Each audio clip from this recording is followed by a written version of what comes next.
क्या सच में कर्मों का फल मिलता है या नहीं? क्या सच में हमारे किए हुए कर्म आने वाले समय को निर्धारित करते हैं? क्या सच में हमने जो आज कर्म किए हैं आने वाले समय में उसका फल मिलता है? ऐसे सवाल हर किसी के मन में उठते हैं। प्राचीन समय से ही एक विश्वास चला आ रहा है कि अच्छे कर्मों का फल अच्छा होता है और बुरे कर्मों का फल बुरा होता है। अब तो यह हमारे जीवन का अनुभव ही बता सकता है यह बात सच है या झूठ। हिंदू धर्म विश्व का सबसे प्राचीन धर्म है जो आज भी जिंदा है। हिंदू धर्म का एक सिद्धांत है, कर्म का सिद्धांत, जिसे हम सभी जानते हैं। कर्म, जिसका अर्थ होता है क्रिया या आचरण। ज्यादातर इंसान यह मानते हैं कर्म अच्छे हो या बुरे, हमें उसका फल अगले जन्म में मिलता है।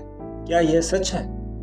यदि हम अपने वेदों और पुराणों का गहन अध्ययन करें तो हमें पता चलता है कि कर्म अच्छे हों या बुरे, उनका असर हमारी मानसिकता पर पड़ता है जो हमारी दिनचर्या पर दिखता है। भगवत गीता में भी श्री कृष्ण यही कहते हैं, हमारी दिनचर्या के कार्य इसी जन्म में हम पर असर डालते हैं। शरीर छोड़ने के बाद आत्मा समान होती है, यानी हमारे कर्मों का फल हमें इसी जन्म में मिलता है, जिसे हम कर्मों का फल कहते हैं। आइए इसे एक कहानी से समझते हैं। वीडियो में आगे जाने से पहले वीडियो को लाइक और चैनल को सब्सक्राइब कर दीजिए। प्राचीन समय की बात है। एक शहर पहाड़ों से घिरा हुआ था। शहर में एक कलाकार रहता था जिसकी काफी रचनात्मक सोच थी और अध्ययन में भी गहरी रुचि थी। एक दिन वह कलाकार घूमते घूमते पहाड़ के पास जा पहुंचा। वहां पर उसे पहाड़ से गिरे हुए कुछ छोटे छोटे पत्थर दिखाई दिए।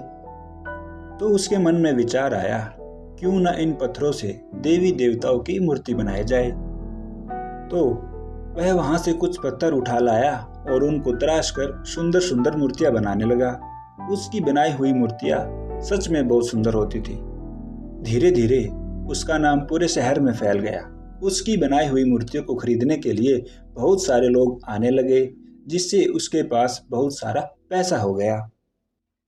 उस पैसों से उसने एक मंदिर रूपी भवन का निर्माण करवाया। धीरे धीरे उसका नाम शहर के बाहर भी फैल गया। अब वह एक प्रसिद्ध मूर्तिकार बन चुका था। सब कुछ अच्छा चल रहा था, लेकिन एक दिन अचानक से वह बीमार हो गया। जांच के बाद पता लगा कि उसे एक भयानक बीमारी है। चिकित्सक ने तो यहाँ तक कह दिया कि अब उसके पास कुछ ही दिन बचे हुए हैं। अपनी जिंदगी का ऐसा अंत देखकर वह कलाकार बहुत दुखी हुआ और रोने लगा।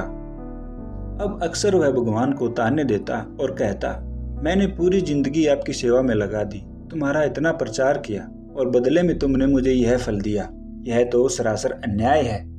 वह हर रोज भगवान को ऐसे ही ताने देता रहता। एक दिन रात को सोते समय उसे एक सपना आया। सपने में भगवान उसके सामने थे और कलाकार से बोले, हे मानव, तुमने जो किया अच्छा किया, लेकिन धन मिलते ही तुम अहंकारी हो गए। तुम्हारे मन में अहंकार और घृणा उत्पन्न हो गई, इसलिए तुम अधर्म के रास्ते पर चल पड़े। यह सुनकर कलाकार बोला, हे भगवान, मैंने तो ऐसा कुछ नहीं किया जिससे कि मैं अधर्मी हो गया। भगवान बोले, याद करो वह दिन जब एक अनाथ बच्चा तुम्हारे पास रोते हुए आया था, तुमने उसे अपना गुलाम बना लिया। याद करो वह दिन जब एक भूखा और बूढ़ा भिखारी तुम्हारे पास आया था, तुमने उसे सहारा और भोजन दिए बिना ही धक्के मारकर बाहर निकाल दिया। याद करो उस दिन को जब बहुत तेज वर्षा हो रही थी, तो तुमने एक छोटे बच्चे और उसकी माँ को मंदिर से भगा दिया, जो कि मेरे दर्शन करने के लिए आए थे। तुमने एक विधवा महिला को मजदूर की तरह रखा हुआ है, पूरा दिन उससे काम करवाते हो और बदले में उसे सिर्फ 2 रोटी देते हो। भगवान ने पूछा, इतने सारे बुरे कर्म करने के बाद तुम किस अधिकार से मुझे ताने दे रहे हो? अब तुम्हें कर्मों का फल भोगना ही पड़ेगा। जो दुष्कर्म तुमने किए हैं उसका दंड तो तुम्हें अवश्य ही मिलेगा। उसी समय कलाकार की नींद खुल गई।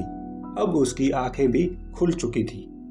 वह अपने द्वारा किए गए बुरे कर्मों के लिए बहुत शर्मिंदा था।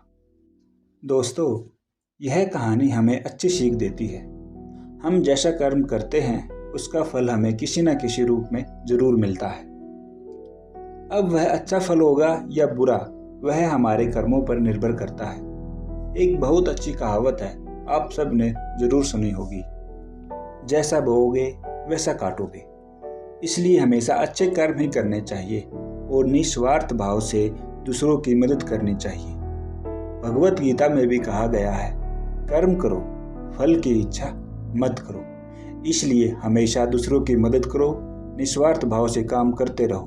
भगवान हमेशा आपकी सुनता है और हमेशा आपके साथ रहता है।